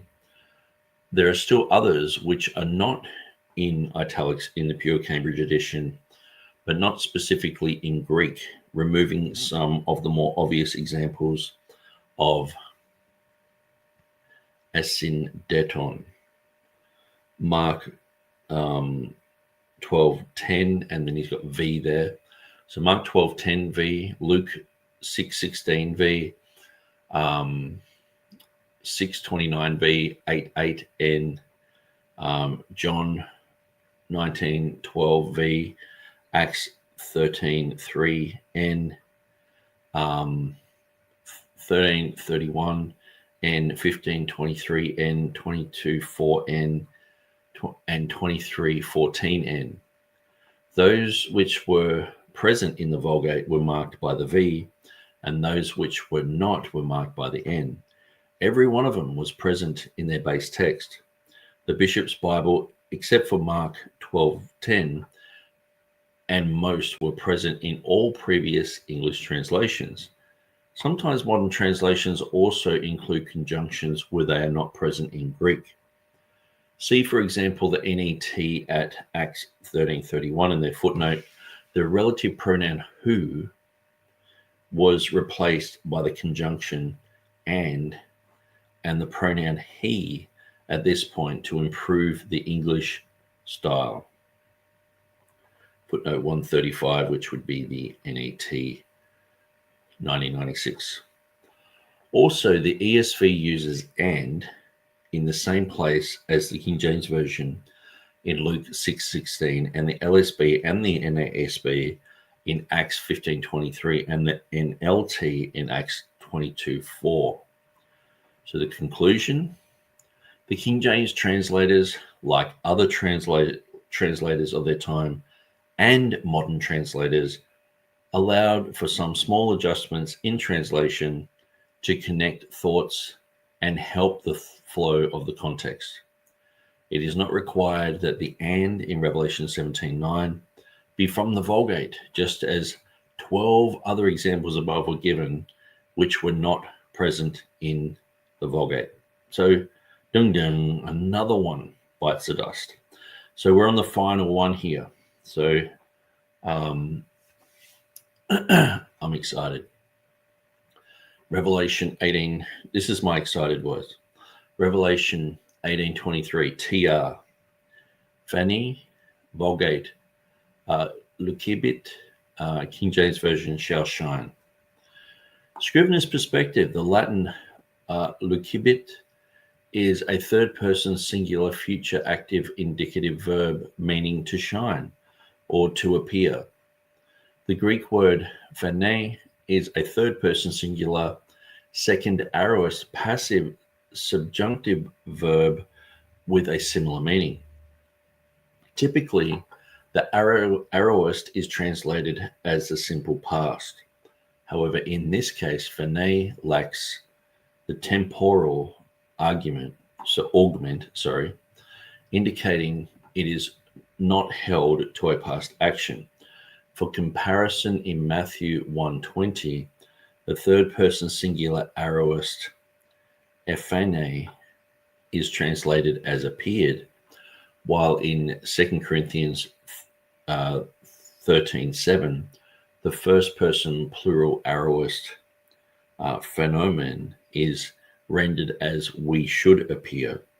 The absence of the augment affects how the verb is understood in terms of time. The passive voice generally means the subject is receiving the action. The passive form of paino is typically seen as, I know I'm on the last one. I am failing a little bit. I'm struggling. I've just read through so much text that I'm starting to shake. The passive form of paino is typically translated as seen or appeared. For example, in Matthew 1:20, the angel of the Lord appeared unto him. Scrivener may have preferred a translation similar to the BRE, no light from a lamp will ever be seen in you again. Footnote 136. And that is Bible Gateways, NABRE. Excuse me. And don't drink heaps of coffee and talk a lot unless you want to burp in front of everyone in public. Analysis. The King James Version translates paino as shine in passages referring to the appearance of light, such as Matthew 24:27, John 1:5, 5:35, Philippians 2:15, 2 Peter 1:19, Revelation 1:16, 8:12, and Revelation 21:23. Of these, Philippians 2:15 is the only instance where the verb is in the passive voice. The phrase shall shine appears in both the Geneva Bible and the Bishop's Bible, but the phrase is absent in earlier English translations. Although the modern critical text has no variant here, translations like the ESV, CSB, NIV, NASB, LSB, and the NET continue to render Pani as will shine. Conclusion.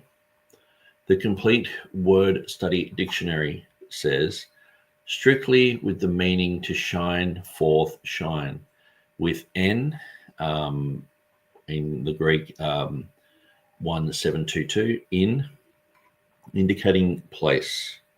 Revelation 18:23. So that's Spiros Haiti's dictionary. This is a commonly accepted translation used by a wide variety of translations, not just the Vulgate. So we went through 60 and none of them looked like they come from the Vulgate at all. Sometimes the Vulgate was just matching other things. Sometimes because it's just another language, it's just the way that you have to translate Greek into, Romance languages, or obviously English has influence from French, which is a Romance language, and also the German from the Teutonic. There is Latin influence there on the English as well, just because the Latins were there for quite a long time. The Romans were there for a while.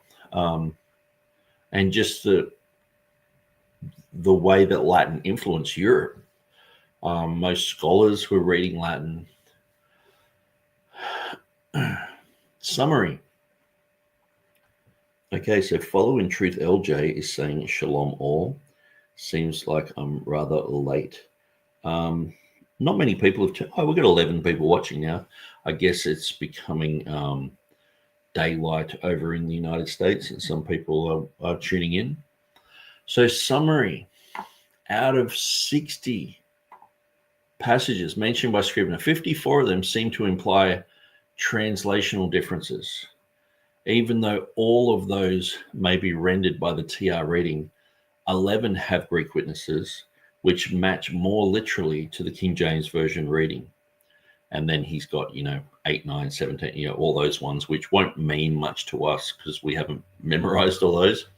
Of the 43 which do not, and he's got them listed there, 4 are purposeful changes away from the Bishop's Bible text, and 4 of the 60 were resolved in the printing history of the King James Version by the time the 1638 printing, of which 2 of the original translators worked on, and it's got them listed there.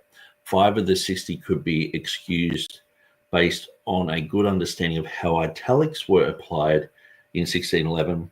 2 of the 60 appear to be errors by Scrivener, 43 and 45. 2 of the 60 may be purposeful changes away from the standard reading, where there are Greek witnesses. Okay, so when understanding Scrivener's stated principles, he was generally accurate in the work he did on the Greek New Testament. However, the principles he established limited him to only using the main body of pre-1611 printed Greek texts and the 1611 printing.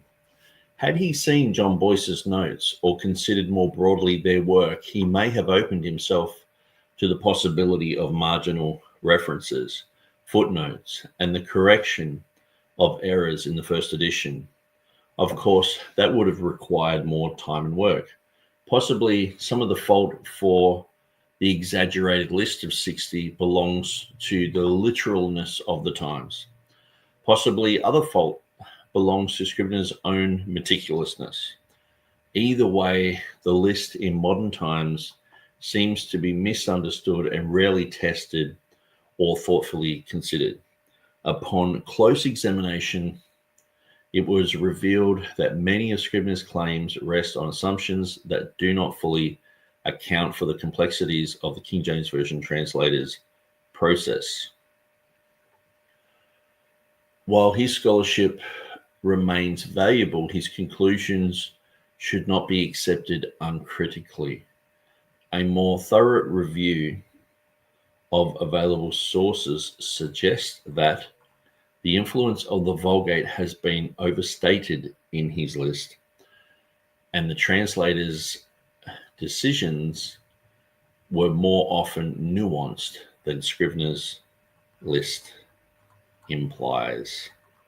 And I'm stoked that I'm finished. That was so good, because I was just thinking about it today, like I want to finish this, and because I want to get back to some of the other things that I've got open, that I've done, 4 or 5 things on, and I've just stopped. One of them is Sinaiticus. Another one is it's actually the debate between James White and Chris Pinto. So I want to go through that and continue on with Sinaiticus, but also going through James White's King James only controversy, because I found that very fruitful. Going through and examining that live, it revealed so much. And I guess there's so much that I've dealt with that book now, that it just keeps coming out. It's like the gift that just keeps giving, with the 5 different types of King James onlyists, which is basically everyone on the planet except for James White and his crew. Everyone else is in a cult. We're all KJVO. And so really cool. And so, I want to continue back on those. I've started the papyri one, so I want to continue on that. But I just thought I'd get this done, get it out of the way, because it was just hanging around in the background. And I thought I'd probably do it in 2 videos, but obviously it's taken me 4, and some of them are very long. Following Truth LJ says, I'm reading through the letters of Erasmus at the moment, just to see what nuggets I've missed in the past. There's so much in Erasmus, and he wrote so many letters to people. And so oftentimes if you just type in Erasmus PDF, you get a lot of PDFs. And so Following Truth says you can't do short studies, Nick. Yeah. I thought this would be a short one, but I'm so glad Christopher Yetzer has done this. This will be the definitive work. If anyone says, hey, Scrivener found out that there's all these Latin readings and all the rest of it, I'm just going to say, okay, we'll disprove this article, or I'll lead them to my videos, which basically will point to those issues. And so, unless there's any other interaction or any other questions, comments, maybe you're watching and there's something you want to question or go over, now's a good time. I've nearly gone for 2 hours. I guess I can go for another 10 minutes if there's any Q&A. Otherwise, I can shut it down.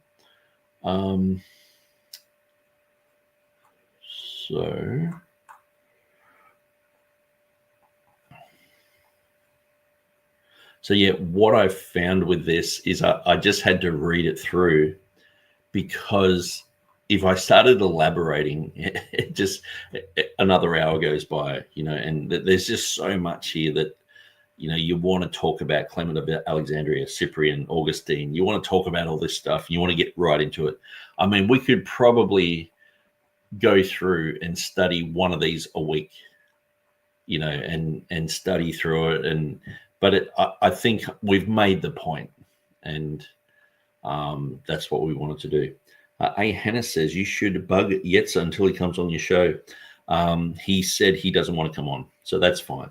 He just said, I'm not that type of guy. And so I was like, yeah, cool. And so some people aren't. Some people are very cool with everything. Other people, they just don't want to be in the limelight or whatever, and that's fine for whatever reason,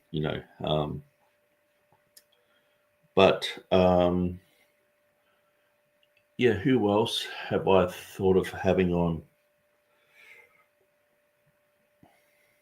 I can't remember now, but there's still a few people that I want to bring on. Now, I was thinking today that Jonathan Sheffield, he contacted me in my messenger. Now, I might get this message up. I'll just crack this open.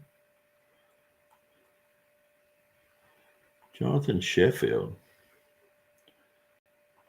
said, you can see that.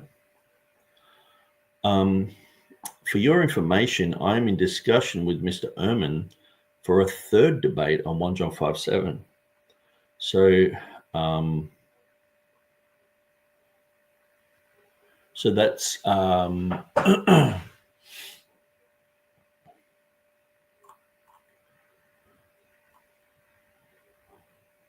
So I was trying to set up SoCal Preston with Jonathan Sheffield, but that didn't eventuate.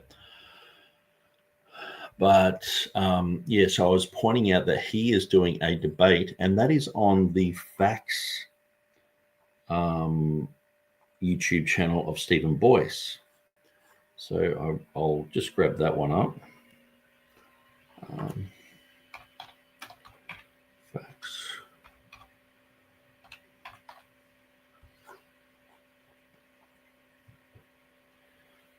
Okay. So maybe it's under live, or maybe he doesn't have it up yet. 1 month ago. Yeah, maybe he doesn't have it lined up yet.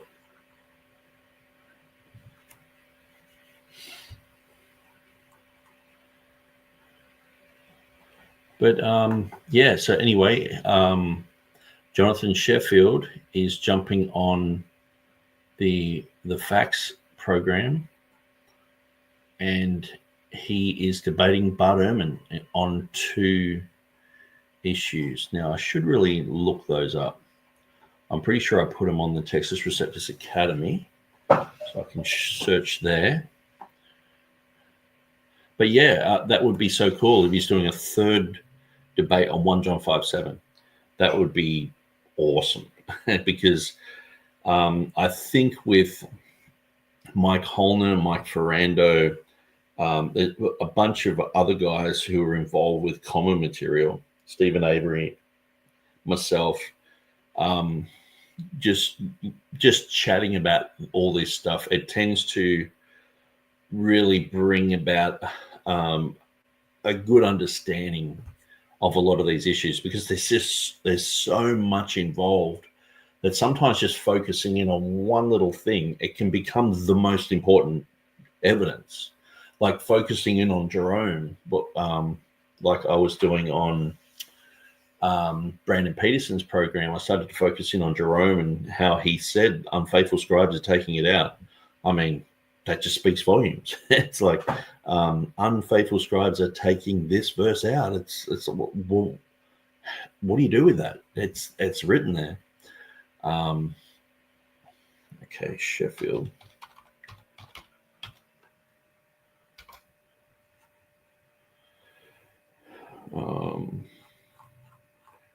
Yes, here it is.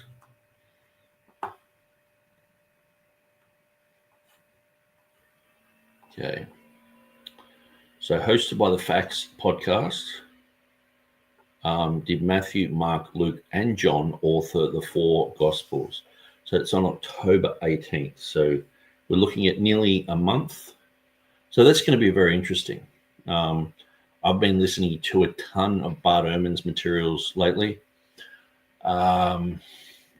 Same sort of drivel that we usually hear. But Sheffield, I actually really enjoy Sheffield's material. He brings up a lot of interesting stuff. A. Hannah says, I think Boyce and Sheffield are friends. Yes, I think that's how Boyce probably became an Anglican, is through Jonathan Sheffield. Now he says there's going to be a third debate, that they might be having a third debate. So I'm guessing that, okay, so let's read through this. Join us for a powerful debate between New York Times bestselling author Bart Ehrman and Anglican autodidact Jonathan Sheffield on one of the most important questions in Christian history. Did Matthew, Mark, Luke, and John really write the 4 Gospels? Okay, then it's got there. Yeah. Dr. Ehrman, a world-renowned New Testament scholar, argues that the Gospels were written anonymously and later attributed to the apostles. Jonathan Sheffield defends a traditional view that the Gospels are rooted in apostolic authorship and early church testimony. This debate explores, were the Gospels originally anonymous writings? What do the early church fathers actually say? How do historical and textual critics determine authorship? Does the evidence point toward or against eyewitness testimony? Whether you're a skeptic, believer, or student of early Christianity, this debate will challenge assumptions and deepen your understanding in the origins of the gospel. If you'd like to donate to the ministry, So I can't see any mention of a second debate, but anyway, so that is happening in like 25 days. So pretty cool. Following Truth says, is Sheffield up to date with the work of the 2 mics? A lot of that would need to be brought up to Bart. I think that's probably one of the reasons why he's contacted me. We were trying to get him to debate Sokal Preston. One of the things I said to Sokal Preston is, I know TurretinFan recently debated him on this issue, and I just started listening through. I'm probably maybe a third of the way through that at the moment. But one of the things was Sokal Preston, he's like, I'm King James only, but I'm appealing to Catholics. So he's sort of appealing to people like Sam Shamoon and a whole bunch of others. And it's like, his position is so nuanced that it's only really him who believes it. You know what I mean? And I know some people, like Sam Shamoon seems to be like, he seems to advocate the Textus Receptus, the Byzantine text, and the King James. But it's like, it's a pretty rare position. And to have to learn that person's specific little nuanced position to debunk it, it's like, it's a lot of effort for one guy. You know what I mean? Like if millions believe this, and it's like, yeah, let's go through and show how silly this is or whatever. But I'm glad that TurretinFan, TurretinFan was basically just defending everything from a King James perspective, because he was saying in this debate, I'm King James preferred because he does read the King James. That's his main Bible. So it was very interesting. Following Truth, LJ says the prologue of Jerome needs to be a center part of that argument, and also the false claims Bart still makes about Erasmus and the bet and the creation of his manuscript that forced his hand. Yeah, it's like he heard something in the 1980s and he's just got to keep repeating it. And it's like, yeah, who's holding these scholars accountable? And I guess it just comes down to people like you and I who just expose these guys and say, look how silly this guy's argumentation is. And they start to get a bit of pushback. And I think that's happened with James White with, some of what he's said has been so silly over the years. it just comes to the point where, but he doesn't seem to stop. That's the problem. These guys just don't seem to be teachable. I mean, you hope that if you give them new information, they'll learn, or they'll at least read it, but most of the time they've already made up their mind, and they're just going to be stubborn, and they're just going to pull ranks and say, I'm popular, so that makes me right, sort of thing. A. Hannah says, I suppose if the friendship progresses, that Boyce will convert Sheffield to Catholicism. I couldn't see that happening. Sheffield seems to be pretty strongly Anglican, and I guess his dad is a very strong Christian as well. That they seem to be a bit more rooted, where I think Stephen Boyce, I think it's actually the text issue that has caused Stephen Boyce to go where he's going, because you look for authority, and I've always said this: you will substitute your authority for something or for someone, So if you don't have the Word of God as your authority, a pastor will become your authority, or a church creed, or a certain denomination, and when it comes to the ultimate authority, it's like, well, the churches that claim to go all the way back to the apostles and all this sort of stuff, which I know sometimes Jonathan will say that type of thing. He'll say, the custodians of the text and all this sort of thing. The apostolic succession. But to me, my authority is in the Word. It's in the Word of God. And so that's where I get my authority from. That authority is over my life. Obviously, God is real and Jesus is real and all that. But for me to understand him, reading the Word of God is the best and fastest way to understand God. There are so many things that you wouldn't understand about God if you didn't have the Bible. And so that becomes an authority over your life. But when you've sort of gone, 12 verses a mark, maybe not. Lord's Prayer, yeah, we'll keep that as traditional, woman caught in adultery, throw it in the toilet, then you don't have that authority of the Word of God over your life. So you start looking for other authorities to fill that void. And, it seems that's where Boyce is going with that. But I saw the puppy feed of that years ago, because he was just doing interviews with Catholics and just sort of agreeing on everything. I'm like, man, this isn't heading in a good direction.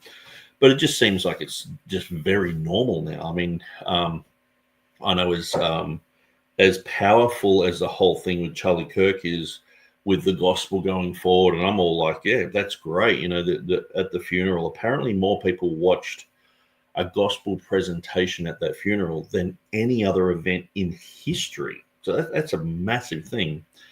But there is compromise there. There is compromise with Roman Catholics. There is compromise with Mormons. There's compromise with, the Seventh-day Adventist and Sabbath concepts. And, the more that I dig, the more dirt that I'm finding. But it's like, okay, well, pick anyone. People are going to have dirt, And so it's like, especially someone involved with politics, because you have to compromise with politics, and then turning around and having Christianity involved with that. And so, but it just seems like more and more churches are becoming ecumenical and heading down the path of Rome. Following Truth LJ, James White's scholarship is beyond reproach. Yeah. I like the way you say that. It's like, instead of like, hey, I'm beyond reproach, I've done the right thing, I'm not in sin, I'm beyond reproach. He's like, and my scholarship is beyond, my brain is beyond examination. I've made it. It's pure, it's holy. Following Truth says, well, he thinks so anyway.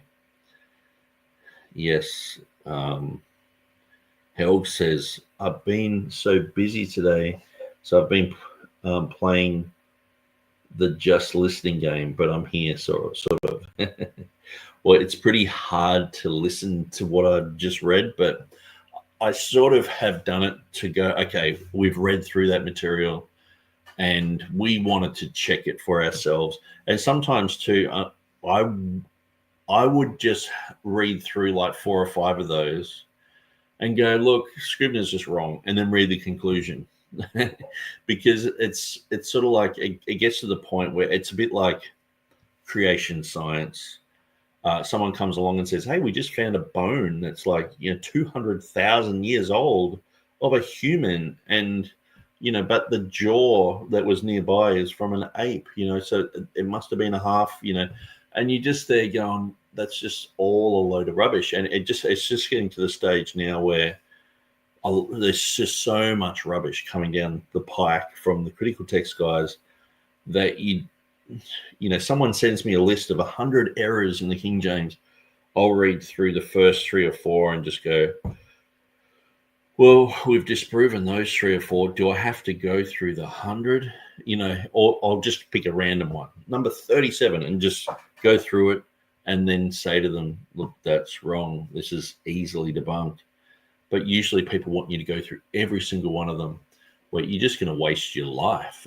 All they have to, and the thing is, once you disprove them, they'll just give you another list of just rubbish, and so that's what I found. I actually blocked 3 guys the other day. It was Ken Bakerfield, Rick Norris, and a guy called, I think it was Jonathan Clemens. Yeah, I blocked those 3 guys because there's the whole Joseph Armstrong thing, and he has his Bible version conspiracy thing on Facebook. And so sometimes I'll comment, he'll put up a Jonathan Burris video, and it's like, oh man, really? And then people underneath are going, wow, that's amazing, and all that. So you sort of get sucked into these arguments with people who are blocked on other groups. And I don't block a lot of people, but these guys, I just got to the stage where I read through a whole thread. I thought, I've spent so much time and energy on this. These are just toxic people. And one of them had been involved with like the God hates fags guys, you know what I mean, holding up the signs. And because they're King James only, he felt like everyone who's King James only is like that. And so he would just talk to people like they're like that, and it's like, dude, no, that's ridiculous. Most people I know are just simply not like that. And how silly do you have to be to get sucked into that type of thing? I understand there's grace and everything like that, but you have to admit it's probably one of the dumbest things you can do on the planet to get involved with groups like that. And he was with a church that was sort of affiliated with these guys. And I listened to his full testimony, and I was like, man, this guy's been out there on Mars. And then he's come back and he's like, King James bad, King James onlyist, and I'm like, I don't have to put up with this rubbish. So I just blocked him. And because some of these guys, you hope the best, you hope they learn. And I was watching Stephen Avery chatting on one of these other groups that's sort of like run by James Snap or whatever. And what's his name? Bill Brown. Every time Avery posted, Bill Brown would just say, see, this is what I mean. This guy's a bozo and an idiot, and he can't even get his facts straight, and blah, blah, blah. And it's like, man, it's like having a devil on your shoulder the whole time. You're just trying to type away and have a conversation with someone else. And he's there like, yep, we went through this 10 years ago. He's a liar. He's a filthy, and no one's moderating it. But anyway, A. Hennis says, have you read through Yetz's Revelation 21 paper? Yes. Revelation 21, 24. So I read through that. I mean, there's so much evidence for that verse.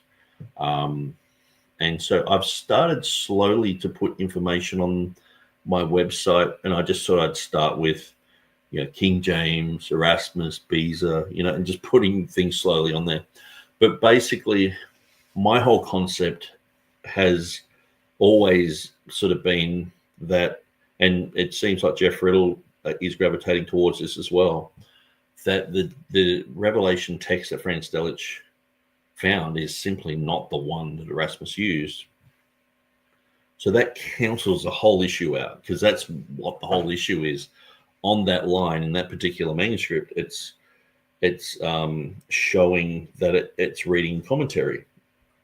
But for someone just to move something that's in a margin and go, well, that's in commentary. Oh, no, it's not in commentary anymore. Or that is in the text. Oh, whoops, it's in commentary now. I mean, it's such an easy thing. And I guess the whole thing with Joseph Armstrong bringing this up, I actually said to his face, I said, it's like Dunning-Kruger. This is someone who knows nothing about these issues, but he's being the loudest in the room and talking about these and going, see, I gotcha. And I was just saying, you're actually taking this by faith. This is, he will demonize people who just say, hey, the King James Bible has no errors. And it's like some people take that by faith, and he will demonize that.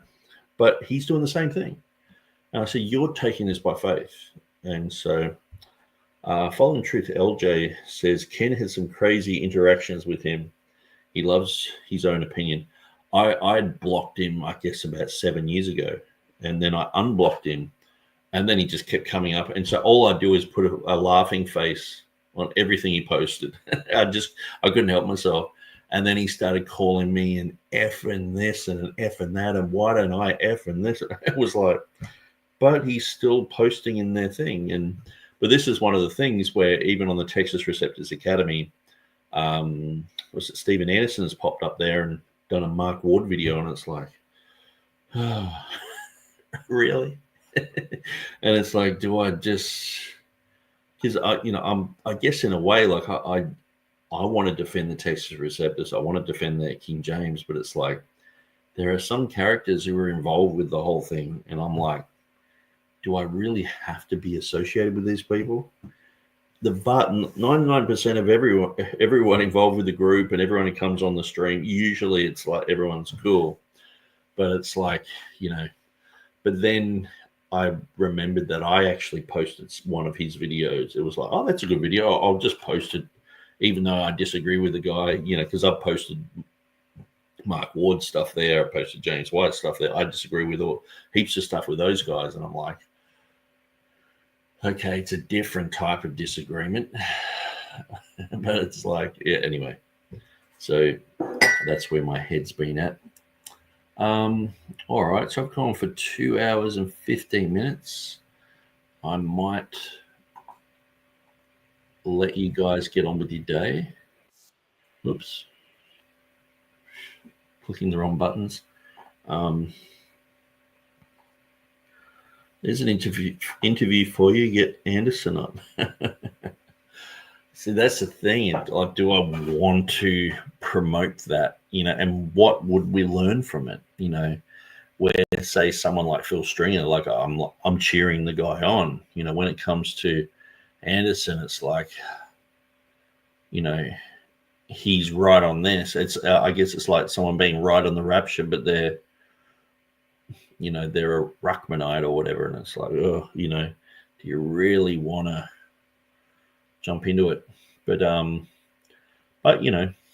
it's one of those things where what I'm doing isn't a church, but there is association.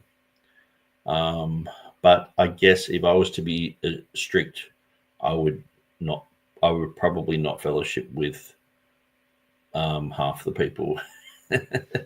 And that's the thing. It's like, okay, where do you draw the line, or do you just leave it open? And it's sort of to the point now where I only just really block people who are just overly annoying, and people are just tired of them. Like this one guy just copied and pasted every time he just quoted something. He just copied and pasted the same thing, so I just blocked him. But I'd probably have Bart Ehrman on my show, and he's probably 10 times more toxic than Anderson. I've had Jonathan Sheffield on my show. That was fantastic. But yeah, what do you do? Anyway, I think I'll split, guys. But yeah, I'm just thinking if there's anything else I need to talk about. No. that's it. God bless you guys, and we'll see you again soon.